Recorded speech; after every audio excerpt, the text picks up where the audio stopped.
Hi, I'm JC Bander on the Learning and Development team, and I'm joined by Rebecca Spainhower, Support Engineering Manager here at GitLab, and we're going to be talking about career development today. So Rebecca, could you start off by telling us a little bit about what your career development has looked like so far? Sure. Thanks, JC. It's mostly been a combination of good planning and happy accidents and the kindness of friends.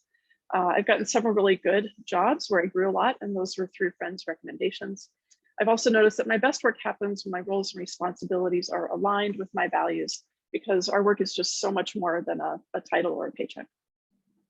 Yeah, definitely agree with that. So what intentional steps have you taken throughout your career to get where you are today? I think some of the most important parts are when I've had something bad happen. So, for example, I had an early disappointment in my leadership career. I was an interim manager, and then I got passed over for the permanent role. That disappointment led me to look into what people skills I need. What was I missing, right? Why did they choose someone else?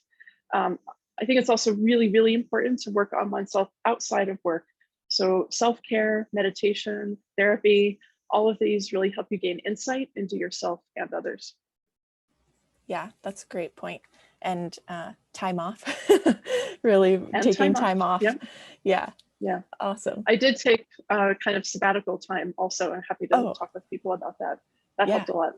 that's awesome. Um, so in addition to that, what advice do you have for team members who are working on their career development? I would just say to make full use of every opportunity that you can find. Here at GitLab, we have some really good training modules.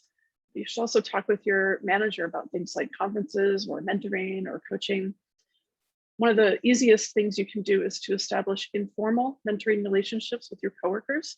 And I have found that easiest when you're not doing something like a coffee chat, but you're focused on some result, like you've got a particular problem you're trying to solve, or a project you're trying to complete, or a book that you might choose to read together.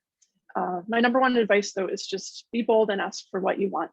I think you are your own best guide as to what should come next for you. So ask for that.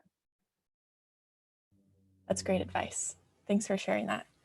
So those were the questions that I had for you today. So thank you so much for taking the time to talk to me. This information I think will be really helpful for GitLab team members that are working on their career development. So thank you, JC.